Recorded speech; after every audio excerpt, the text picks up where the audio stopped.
charity. We have a Preds Foundation that runs through our community initiatives. Guider is a place to partner with our communities to bring change into our front office, our sport, our fans, and our community.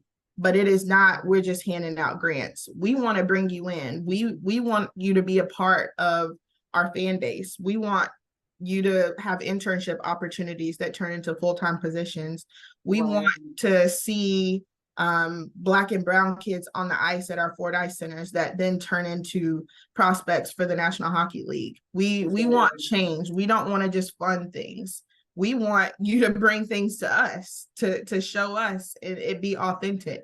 And we do that across the Tennessee Latin American Chamber, the Pride Chamber, the Black Chamber, the NAACP, different disability organizations we work with. We have recognition nights through hockey, but we do things year round.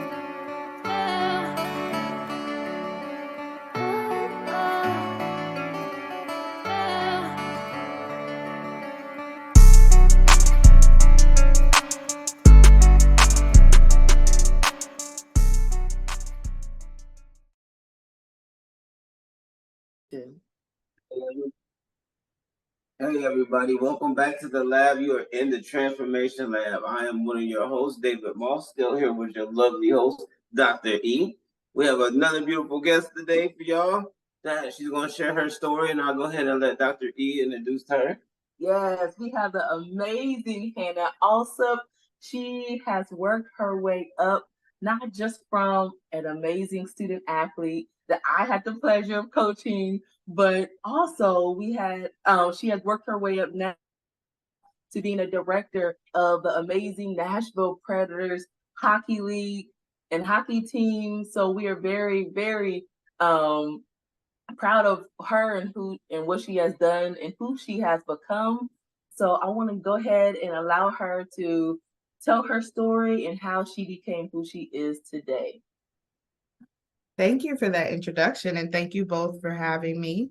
It's an honor to be able to give back to Coach Afua, Dr. Afua. I know her as Coach Afua. But just to still have a great relationship with you after all these years and be able to play a small role in all that you are doing for our community, which is amazing. So thank you both. As Dr. E introduced me as one of the directors for the Nashville Predators. So I am Director of Premium Service with the Nashville Predators, which is one of 32 clubs of the National Hockey League. In my current role, I oversee our Premium Service team, which is a team that manages all of the suite and club spaces, as well as the accounts that are leased out in those spaces. This is my 6th season with the Nashville Predators. This is my 6th position to date. So I started as an intern while I was in grad school at Belmont University. I did my undergrad at Tennessee State University. Started as an intern in corporate partnerships, worked my way up to get a full-time position right before the pandemic hit, which was a huge blessing that I didn't even know, just simply because I was maybe 6 out of 40 in my graduate class that is working in sports currently, just because sports kind of shut off to the world. So super grateful to have secured a job prior to that. From there, I worked in ticket service for a little bit, moved back to corporate partnerships, and then most recently moved into premium service. So I have been fortunate to work in all of our revenue generating departments for the Nashville Predators, and able to carry experience from each department to be very well-rounded in my role to oversee our service team. But day to day, it is pretty crazy in my world. We were just announced as Bridgestone Arena being the 4th busiest building in the country, behind Madison Square Garden and a couple other leading arenas. But super proud of the work that we're able to do at Bridgestone Arena across hockey and also concerts, events, family shows. We host it all from rodeos to the CMA Awards to the men's SEC basketball tournament. We do it all. So very, very well-rounded experience I'm able and fortunate to have from the Nashville Predators in Bridgestone Arena. Yes, that is amazing. I never knew about the fourth in the world. Yeah, no, I did. You could have never told me that. Exactly. That's amazing. Yeah, I knew Nashville was busy, so it's fitting. It's fitting. I can see that. One thing I like that I heard that you just said is like you kind of like humbled yourself and learn all the positions, because coming out of being an intern, because a lot of people be like, no, I want to do this or I want to do that, and I like how you learned everything and then approached it like that. So you know everything. Yeah, had an open mind to it. Because you got to learn all, because you never know where you're going to go. So I think that was something good that everybody could take from. I learned a good lesson. You learn everything, humble yourself. You're never too big for a role, and just let it happen, because it's going to happen whether it is or not. You can't afford it. That's great. Yes. So what type of skills and like different type of qualities and skills do you feel like you need in order to be inside that position that you are in today? So definitely, I think my biggest one is people skills. You have to know how to talk to people, and not just externally. Obviously, I'm client facing, I'm dealing with accounts.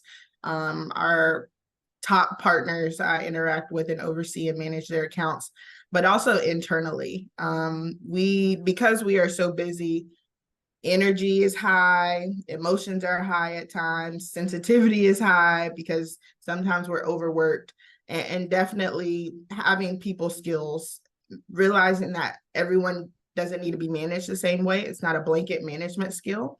It's being able to read people's emotions, being able to anticipate their needs, and being able to listen is a really big one. I manage 6 people across managers and coordinators, and none of them are the same. They're all from different places, different walks of life, were raised differently, and they respond differently to my instruction and my correction.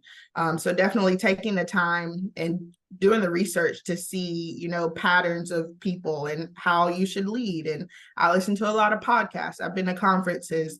So definitely major leadership skills and just people skills, knowing how to talk to people without making them feel corrected all the time or being put down all the time.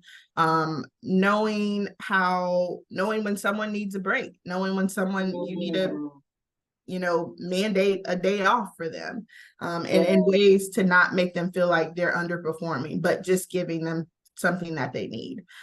So definitely that. I'm in the service world, so at Bridgestone Arena Nashville Predators, we strive to provide an excellent experience for all of our guests, in no matter what space they are. If they're in the 300 level or if they're in a suite or a club space, we want to provide an excellent experience based off of the space they are in.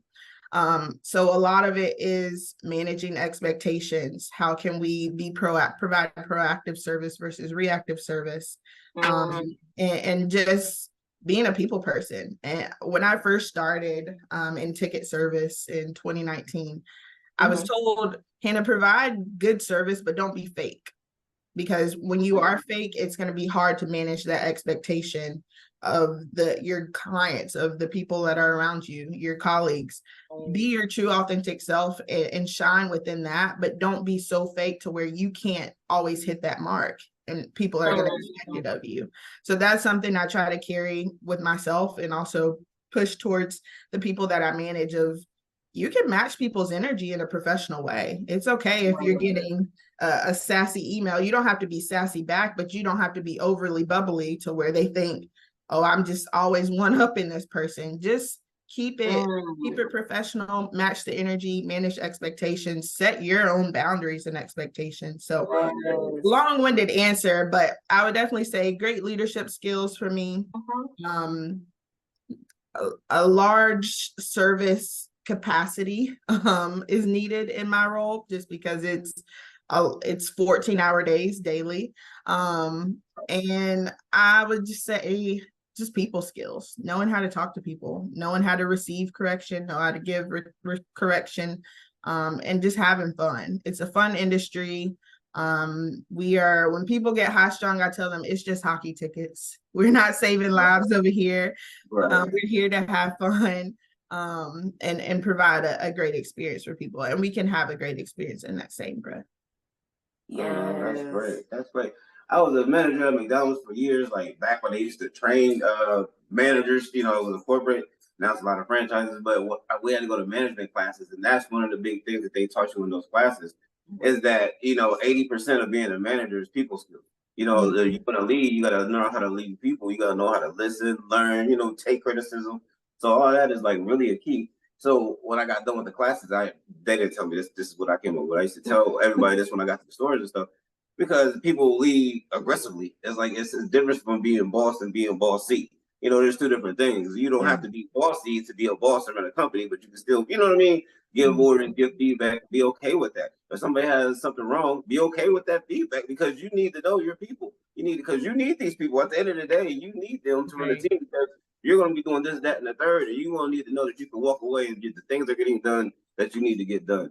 So I like that how you come with the approach of just getting to know everybody, having that willing to be able to accept criticism and feedback and their interaction, because you got to keep your people happy. That's the key, because without the people, you can't. You're not. Who are you leading? It'll be you doing everything by yourself, going crazy. Exactly. And at the end of the day, you're turning back around saying sorry. Like, come back. I love that part when you said learning how to listen, because when you sincerely hear somebody's heart, you got to really understand that they're not coming from angry or they're not pissed off at you. Or they're mad about the situation, and you can't fix a situation if you can't hear what they're saying. Right. The quicker that you have an open mind and open heart on, I really want to help you, then that's when that's when impact happens. That's when you can leave the best impact on that customer. Once you get done with them, like, okay, you need this. I got you. No worries. Like, remember Hannah.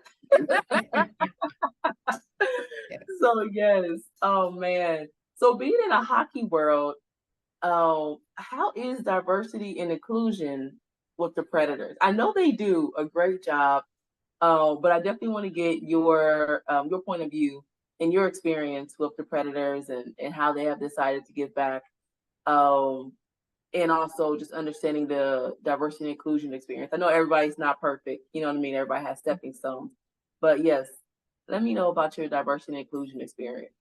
Yeah, so when I get asked this, I always start from the beginning and tell my story of how I got involved with the Predators. Obviously, I mentioned I went to Tennessee State University for undergrad, which is a HBCU.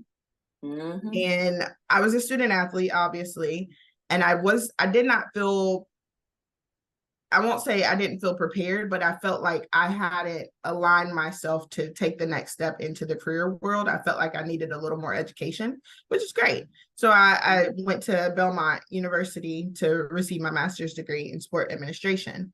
And I've told this story to our C-suite and our leadership team at the Preds of, I did not have the opportunity to work with the Predators until I went to Belmont University, a private, predominantly white institution. They were on campus. The Nashville Predators were on campus. The Titans were on campus. There was so much more access to these professional sports teams that I had at TSU for 4 years versus the first semester at Belmont. And I asked them, I said, why is that? Why did I get a chance to intern? Why did my name hold weight coming from Belmont versus when it did at TSU? Right. And it was definitely something, I don't want to say that sparked everything, but I think it was when we were asked our why, when we, like a lot of companies did, started our diversity, equity, and inclusion board.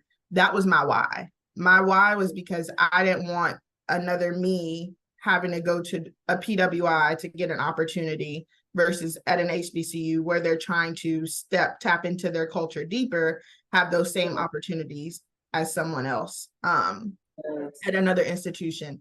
So that was my why of why I didn't want to just be an employee at the Nashville Predators, but I wanted my passion for sports to align with my personal passions of creating a more inclusive environment at the Nashville Predators. I admire my coworkers and my leadership greatly for the work they have done on the DE&I front. We started we call it our Guider Board. It stands for Growth, Understanding, Inclusion, Diversity, Equity, and Representation. We started that in the summer of 2020. And it was just a room where they sent out an email. They asked, this is strictly voluntary. If you want to join, we don't know the blueprint of this. We don't know what it'll look like, but we know we need to do something. So we sat in one of our meeting rooms and we told our why. I shared my why. And that's when, at the time, I love telling the story. At the time, this board was just called Guide. And I asked, can we add an R for representation? Because I think that's the biggest piece of what is missing in not only our front office, but our sport. There is extreme lack of representation. And that is 100% a big piece that is stopping other races from coming into our doors because it doesn't look like them, whereas other sports may. So that's when it became Guider, and has been ever since. But from there, we have completely done exactly what that G is. We have grown every year after year, from the partnerships we've created, from the initiatives we put on. Guider is not a charity. We have a Preds Foundation that runs through our community initiatives. Guider is a place to partner with our communities to bring change into our front office, our sport, our fans, and our community. But it is not, we're just handing out grants. We want to bring you in. We want you to be a part of our fan base. We want you to have internship opportunities that turn into full-time positions. We want to see Black and brown kids on the ice at our Ford Ice Centers that then turn into prospects for the National Hockey League. We want change. We don't want to just fund things. We want you to bring things to us, to show us it be authentic. And we do that across the Tennessee Latin American Chamber, the Pride Chamber, the Black Chamber, the NAACP, different disability organizations we work with. We have recognition nights through hockey, but we do things year round outside of those recognition months. Recently, we walked in the TSU parade. Yes, I see you guys. We just want to align ourselves with things that are just, for me, from a sales and service person, one, it's money on the table. We aren't tapping into these communities. Why? What is this mindset that Black and brown people don't have money? They can't afford to play hockey. They can't afford to come watch hockey. They come to watch the concerts that we have for R&B and hip hop and things, or Latin shows. They can come see hockey. It's just the lack of representation we have. It's the lack of inclusion. It's the lack of, how are we building our games outside of our one demographic, the white male, that is the highest percentage of our season ticket and fan base. So we've done a lot of research. I went to numerous conferences. We actually just made our first full-time, specifically DE&I hire. So we have a director that oversees it, as well as a senior director of company culture.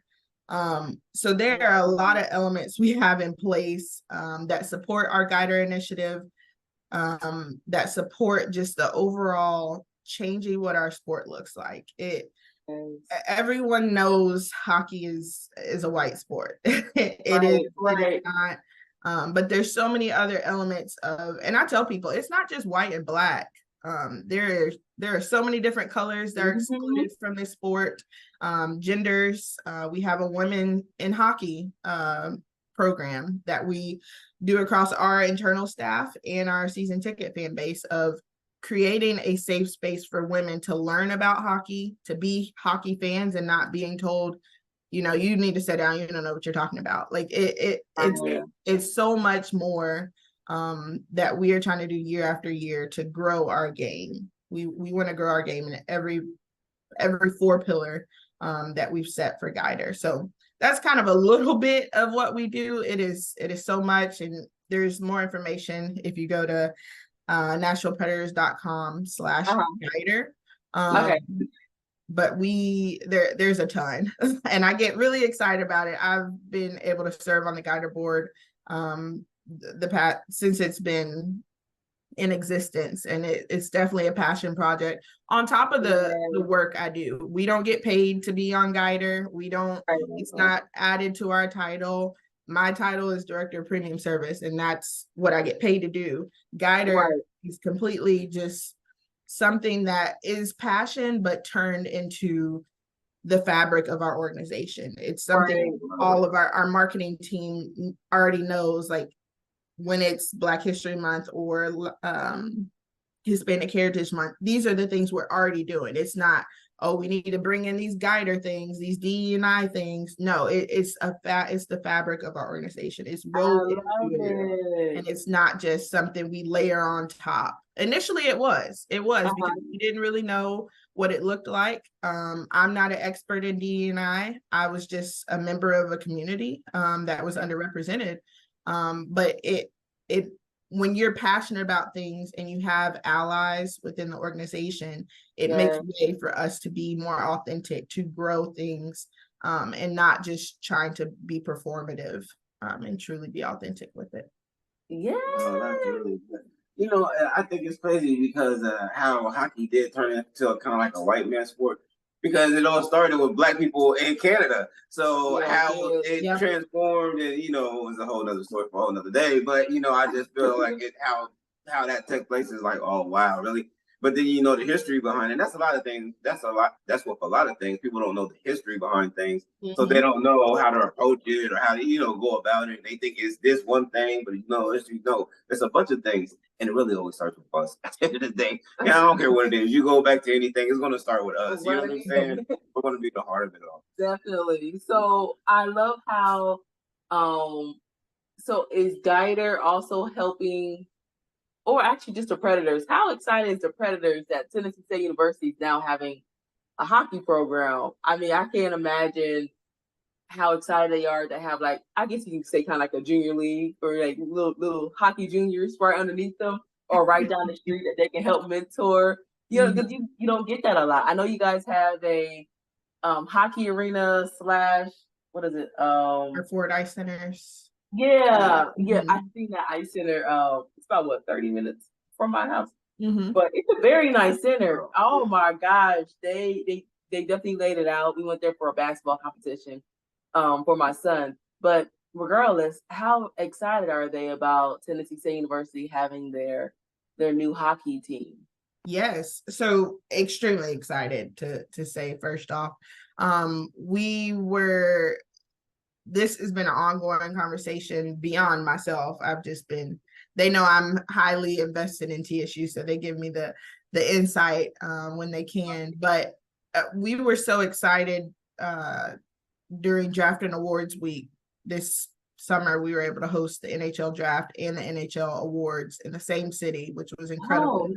Oh, nice. And we had the chance with the NHL commissioner in town to help make that announcement for TSU. So it took place at Bridgestone Arena. Dr. Glover was down there.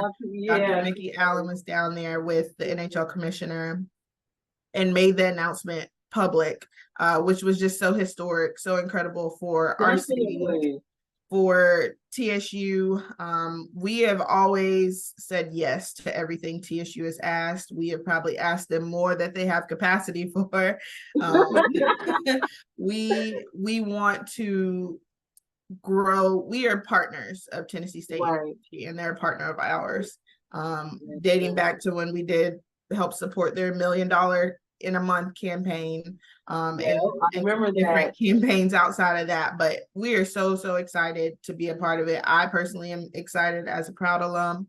I get so excited when during homecoming week I saw all the TSU hockey jerseys everyone was wearing, and they've already started ordering them. It's just, I mean, we have MTSU has a hockey team. There are other surrounding colleges that have hockey teams, but it doesn't mean as much when it's the first HBCU Division I hockey team in your city. It's special, and to be able to have the resources, to be able to have the sheets of ice, the knowledge, the just everything to support them is incredible. And I know there's a lot of liaisoning going on across them. I believe, inside scoop, but the head coach will be announced in a couple of days at our F&M Bank Arena, which is in Clarksville. That's our newest arena we just opened. That also has a Ford Ice Center. So we have 3 Ford Ice Centers now. In Antioch, that was the first one, in Bellevue, and now in Clarksville.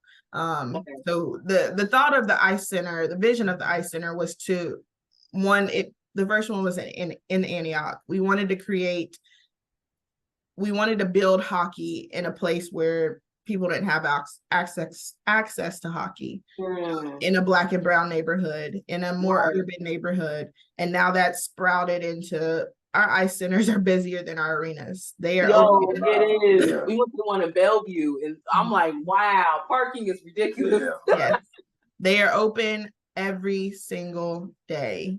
Christmas, Thanksgiving, people come from all over the country, all over the world to do tournaments at our ice centers.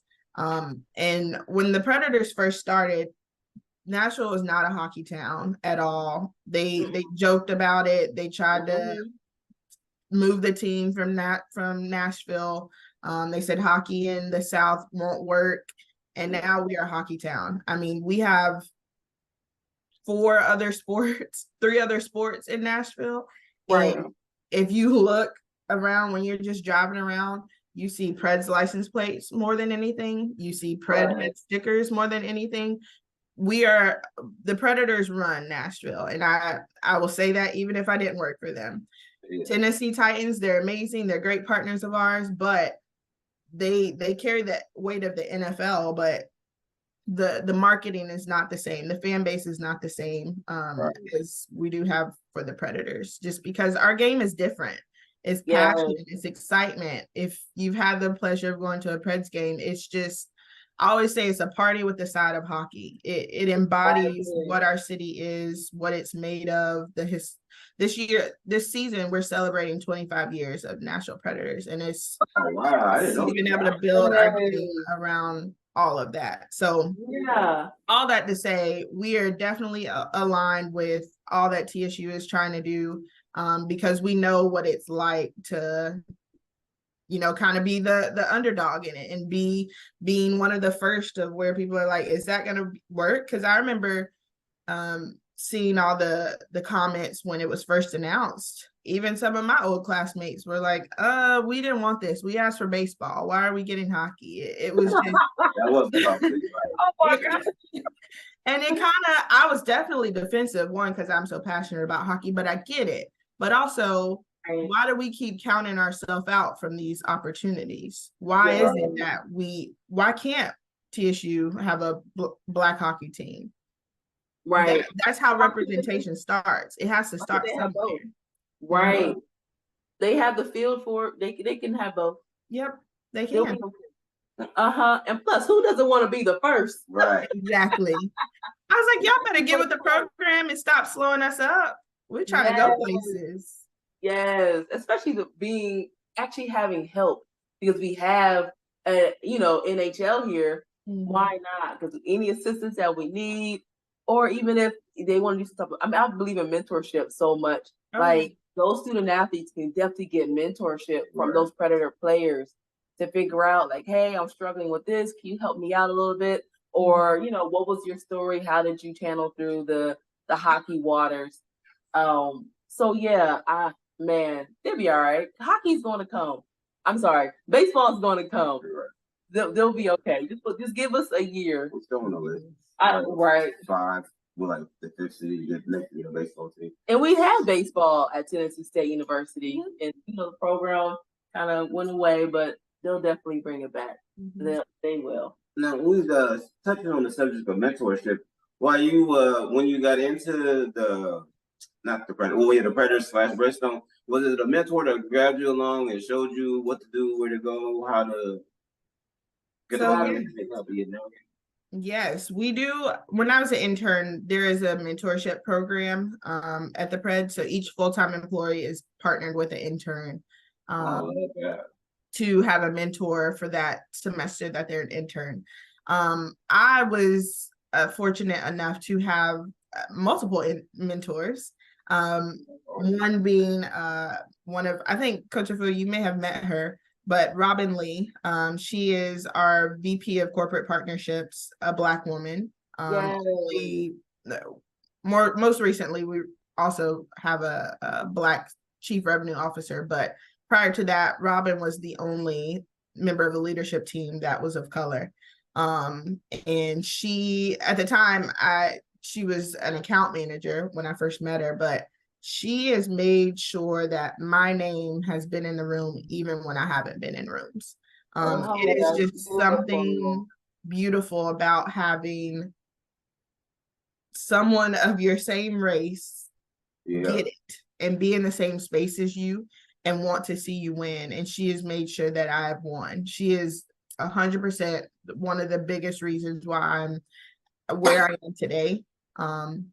She's been my biggest champion, and not even that, because it's different when people are telling you about Hannah, and Hannah needs to go here.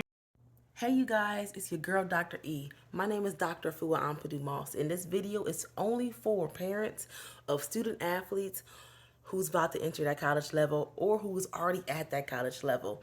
I have an amazing community of parents and student athletes and coaches and mentors who is ready to make sure their student athlete graduates and gets across that stage.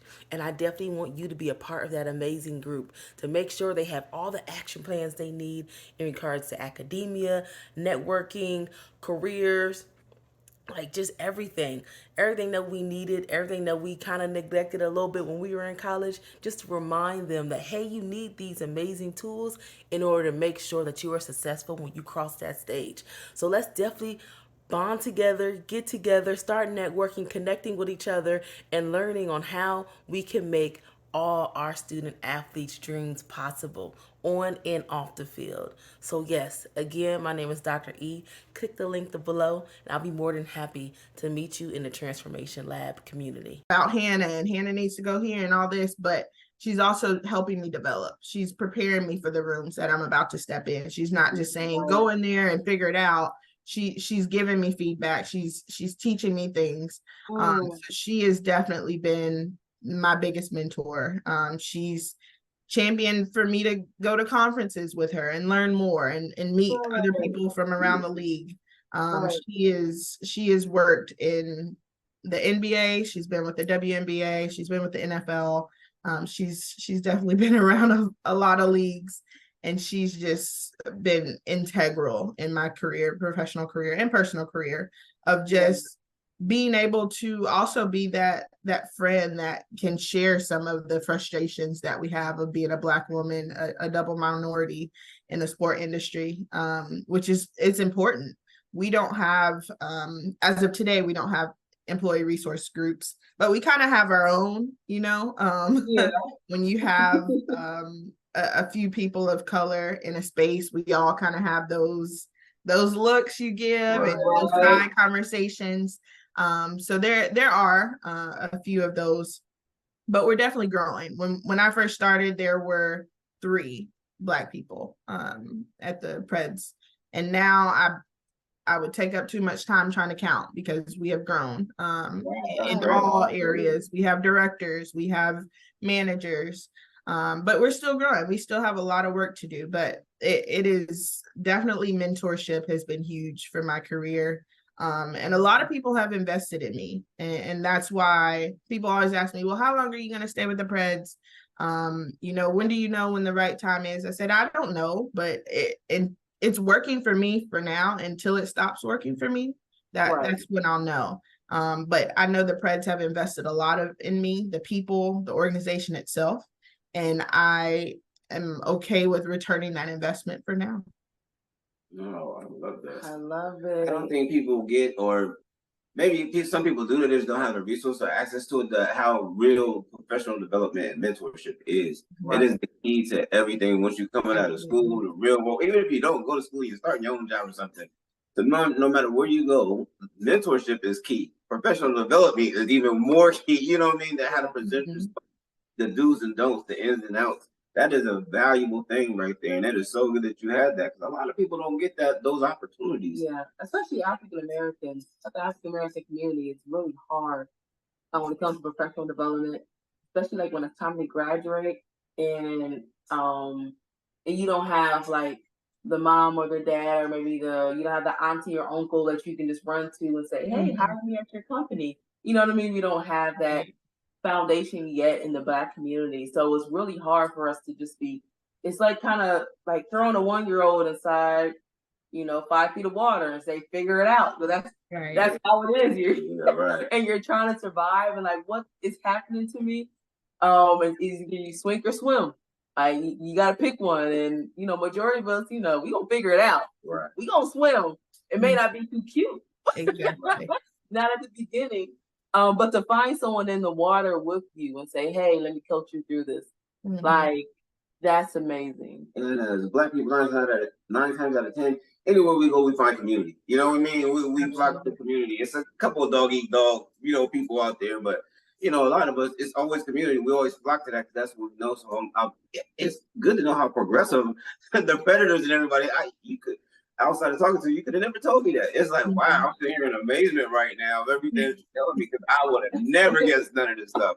So I'm so glad you came to give us this interview. This is really insightful. Actually, I've been able to have conversations with the Predators, which actually really surprised me. So when I was a director at Tennessee State University doing esports, they reached out to me and said, "Hey, it was during COVID.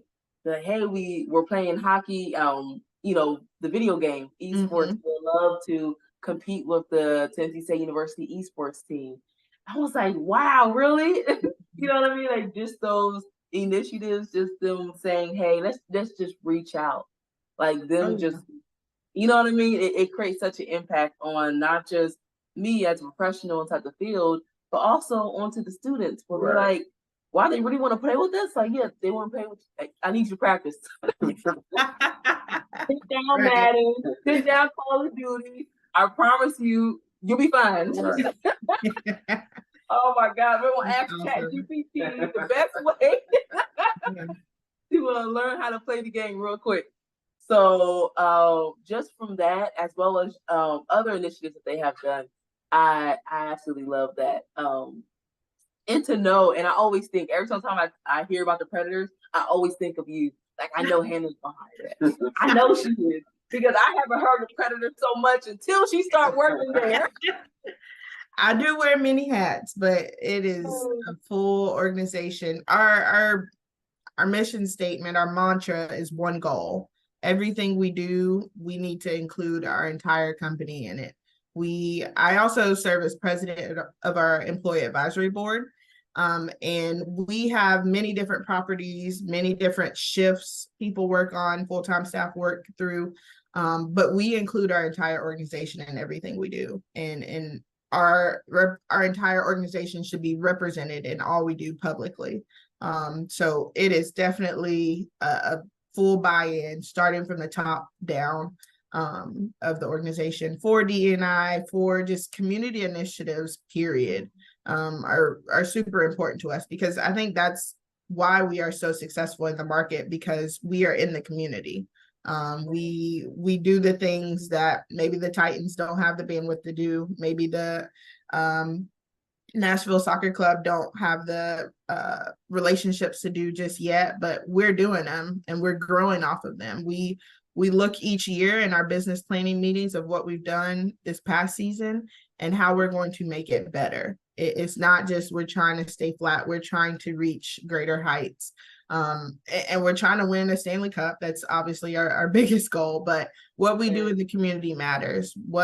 How we feel about our jobs personally matters. What are we proud to say we work for the Preds, or is it just, well, I work for that professional ice team in Nashville, or is it truly I can get on this podcast and brag on the things that we're doing with the Preds, because I do believe that we're doing great things, and that's a good feeling to have.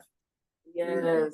What do you think the key component was that really transformed you from being, you know, at the time, Hannah Banana, who used to be the thrower on the track team and, you know, did track all her life, to now a director, a very important director, you know, on the Nashville Predators team? Like, what do you think that was, that one, you know, I mean, that one chemical that really exploded and made you to who you are today?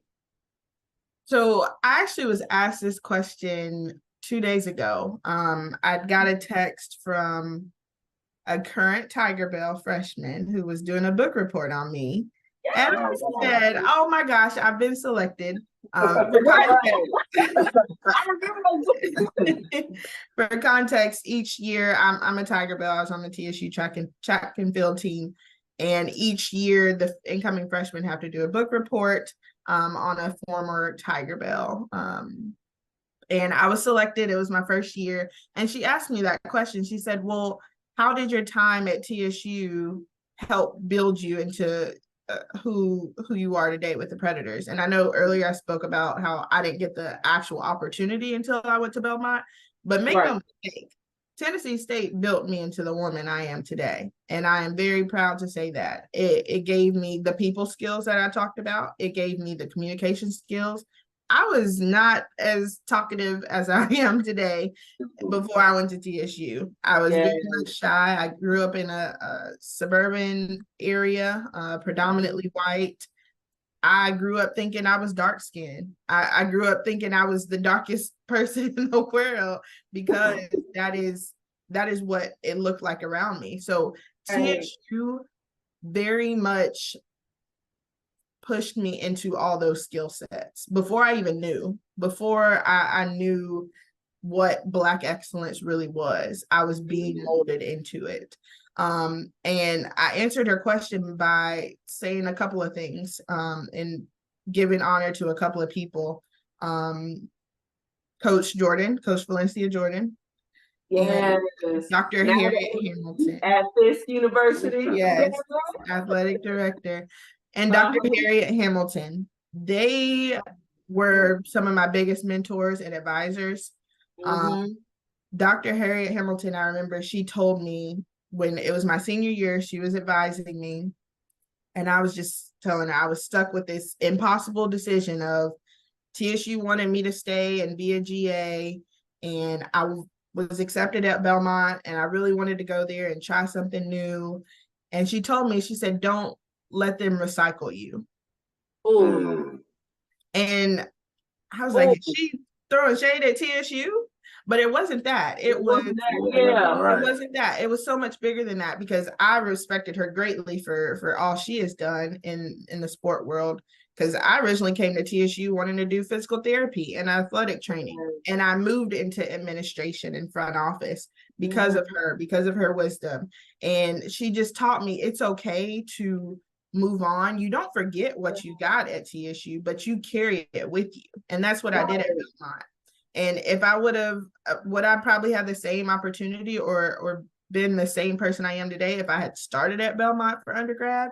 No, I don't think I did. I think I had to go to, I know I had to go to TSU and get what I got there to carry that on to the next. I had to be a Tiger Bell. I had to be a student athlete to have that time management and be able to push through adversity and be a champion. It took all of those elements. It took all of those elements for me to develop into where I am today and where I'm going, because it doesn't stop here. And I truly believe, and Coach Afua, you are one of those bigger pieces. Coach, you were my first coach when I got to TSU. You had a personal responsibility to take care of us, to protect us, to push us, to challenge us, not just on the track, in the field, but in the classrooms and professionally. You showed me your whole career showed me how to push through adversity. You were coaching, you were a mother, you were going to class, you were doing all these things and still having the time to cook dinner for us and make it happen to us, for us. Oh, Taking us to track meet. It was just, and you were still competing. It was just incredible to watch a Black woman, a successful Black woman like yourself, be on that path that I'm like, okay, I can see it, because you can hear about people doing it. We know there's successful Black women out there, but to physically see it, be engaged with that person, that was you were a big piece of that. And I hate that I didn't mention it earlier, but want to really call that out, that you inspired us. You showed us there's no quit. Sometimes I'll be like, she's not tired, I'm tired. Can we take a break? No, it wasn't enough until it was. And you taught us that you push through, you make it happen by any means necessary. You come to the track after hours, during non-practice hours. You do the work, you go study, you get you take those office hours with your professors. You taught us all of those things. And not only you told us about it, but we watched you do it, which is super, super important as a young woman trying to figure out her way post-college. So I thank you for that. I thank you for the experience you showed me and the lessons you taught me. But all of that plays a role into my time at TSU and how it has transformed into where I am today. Thank you. I really appreciate you saying that. I wasn't expecting you to say that. I was going to say, well, Dr. Harriet Hamilton, when you brought her up, for many of you who probably do not know, she's the first Black athletic director ever. Yeah. Wow. Ever. So her giving you that guidance and that wisdom, her amazing work with Title IX. I remember her giving me a book that I needed for my dissertation.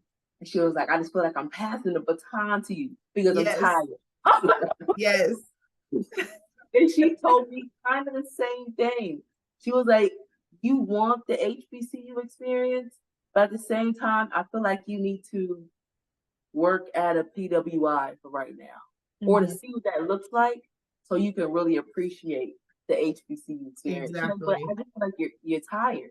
That you're struggling so much right now. That you're striving. I never seen someone work so hard with so much on their back. She was like, I just feel like you need a break. Like, okay, I hear you, Dr. Hamilton. I can probably call her up right now. She probably told me the same thing. How are you doing? She's so lovely. We do have her on the podcast. We'll be at the link below.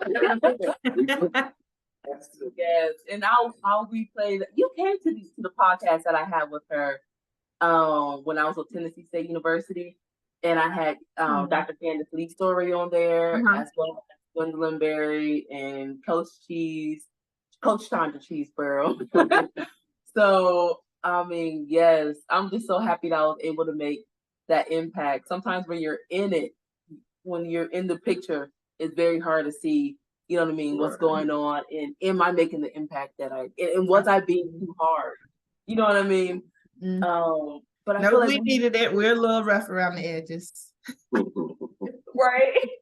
But all of you guys are doing so well and so successful and walked across that stage, because a lot of people don't realize that African American female student athletes, they graduate at a 67%.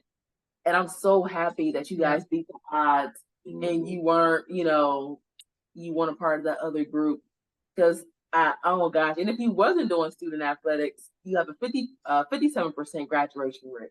Wow. So I'm so happy that, I was able to be, a part of what helped push you guys across that stage. Right? I was a part of the transformation, definitely.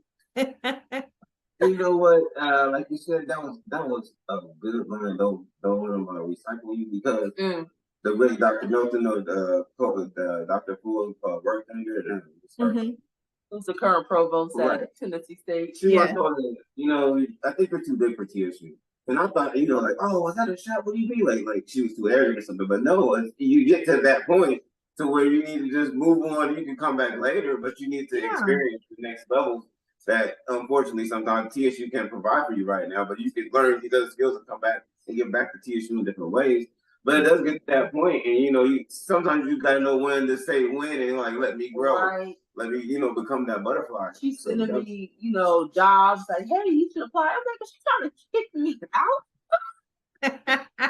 Right. But she's seen me and who I was and where, like, she had a different vision for me that I didn't see for myself yet. Right. And it's like, I believe blue. What? Exactly. But no, just like you were saying, I don't have to, I can still love, them from afar and what they've given me. The opportunities to coach you and your other teammates, like Angel, who's an entrepreneur now, starting have her own hair business, who's great. I mean, she does a phenomenal job. Yes. With Cheyenne, who's in school right now, getting her doctorates. I call her doctor all the time, just to inspire I do too. Oh, yes, exactly. Of course, Demir. Just everything that you guys are doing. It's just amazing, and I'm so happy I was part of that journey. Charles, we got an award for being a police officer. Doing something for the community. I was just telling him on Facebook, like, that was a good job. I'm proud of him. So I was, shocked to see that. Like, oh, you got an award already? Because he just became a cop. Right. That was yeah. He was just a firefighter. Yes, he was. You already said, he gave a big shout out for the community and how he wants to give, make a change and stuff. And I thought that was phenomenal. So all of y'all are really doing good, and I'm proud of all of y'all because I was there too. So it was like, wow, everybody really going on to better things. But that's how it should be. You know what I mean? That's the expectation, is the growth and the progress, and then, to see what everybody does. So that is just phenomenal. Right, definitely. So what skills do you think you use from your athletics that you now use now? Well, actually, you said time management. How is time management and actually balancing out your schedule? Because you mentioned before that you work about 14-hour days. Yes. So when we just finished up a 10 event straight. And being that most arenas that have sports and are heavy on the shows, they're managed by two different entities. We do both. And so that means I'm working hockey, but I'm also at shows. So we can I'm in the office every day, but if we have a show that night or a game that night, we're not out of there till after midnight. And so that's 8:30 to midnight. And that is every single day. And we rotate off, but especially in my new role, just making sure I'm available for my staff. And taking shifts off of them if they're a little overworked. So it is very, very long hours. But I mean, in college as a student athlete, it's long hours. It is waking up for weights at 6 a.m. It's going straight to class at 9 a.m. all the way through to practice after that, and then going to study hall, doing group projects, going to different clubs, and God forbid have a personal life. Like it's the same thing. I haven't heard you say eat yet. Right. Right. All of that. I mean, it is 100% what prepared me for this industry of just sports, but also just juggling a lot of things at one time and getting different projects done, because I was a student athlete. We always say student comes first. And I was very passionate about my education. My parents set very high expectations for me. Bringing home a C was not a thing. that was not acceptable. So it was me on Saturdays in Dr. Hondal's office getting extra help. It was a lot of elements that I had to take on outside of always being able to do the fun things. And I think that I don't think it made my college experience any less. I think it only prepared me for what the real world looks like. It is sacrificing, doing the fun stuff all the time to getting your work done because you are headed somewhere. Right. I took those sacrifices in college because I wanted to be greater. I wanted to be greater on the field and I wanted to be greater in the classroom.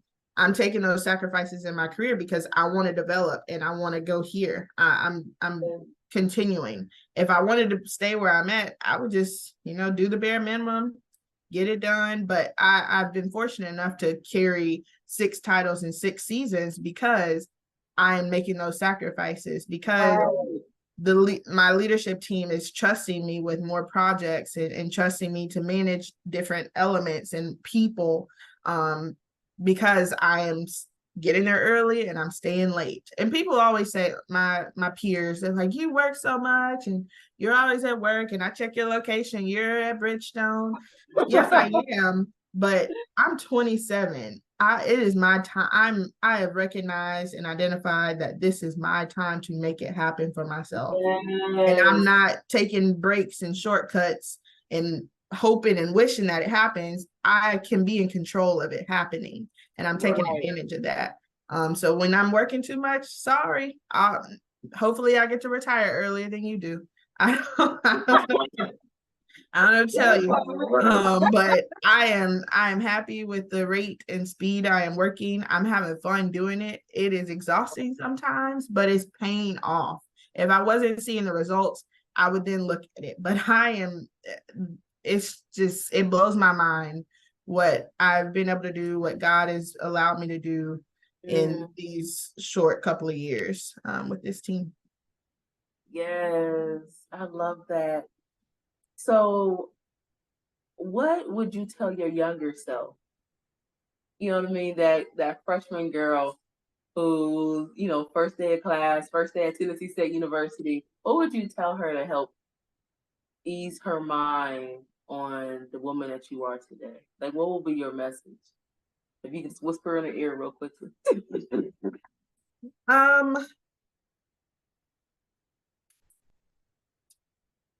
What's for you will be for you. Don't let up. Don't take your foot off the gas. Don't break for temporary successes. Go for the long term. You know what is laid out before you, and provide space for failure, provide space and grace for curiosity and sometimes confusion, but don't let that take your eye off of what you want to do, what your goals are. Yeah. And have fun doing it. Enjoy it. Don't take life so serious, which I still do. It's so you can retire early. Right, there it is. That's the goals. Oh my God. That's beautiful. Well, we are coming to the end of our show. We got so much time. Thank you for coming by and providing us with all that beautiful information you gave us. Please come back whenever you want to. Did you want to say any last words to any struggling somebody? Yeah. Who's looking for a way out, or just, if they're looking for a light at the end of the tunnel, what would you encourage them to say to help them keep on striving forward? Absolutely. Switch up your environment. Find a space for your dreams. It's not always what you're trying isn't working. It sometimes is the company you're keeping. It is sometimes the lack of mentors you have and the people that are truly rooting for your professional development. Find those spaces, find those mentors, attach yourselves to them. Model, you're not striving to be someone, but you're striving to be the attributes of that person that you're admiring. Connect with people, have real connections, reach out, just don't give up when you hit that roadblock. It's more to it, and sometimes that roadblock is leading you down a different path. Be open to it. Right. My path was, I thought my path was always collegiate athletics, which I think you knew, Coach. Yes. And when professional hockey came up, I was like, I don't know about that. But I knew my goal was sports. I knew that's what I wanted to do. And I left the door cracked for possibilities in other areas. And this is what it turned out for me. So don't ever shut it. Don't shut that door if there's opportunity and that you feel comfortable about it. Always trust your gut. But you never know. You never know where life will take you. What the roots will grow into. That part. Beautiful. I always say that life doesn't happen to you, it happens for you. Right. Absolutely. And sometimes we take a victim mentality when you hit that wall you were just talking about. Like, why me? Why me? Like, you don't realize that it may be protecting you at the time, or that it may be teaching you at the time. Right. Open up your heart, open up your mind, and be willing to learn and understand and listen. Right. So you know how to develop the wisdom that you need in order to know how to move forward. So yes, I appreciate you so much, Hannah. Yes. Thank Oh you my guys. God. This was great. I'm over here reminiscing. I know. Every time I see you, oh my gosh. And yeah. But yes. Definitely as you continue your journey, we're definitely gonna ask you to come back if you like Definitely. to continue having this conversation. Yeah. And to continue to listen and hear you grow. And I'm just so proud of you and the woman you have become.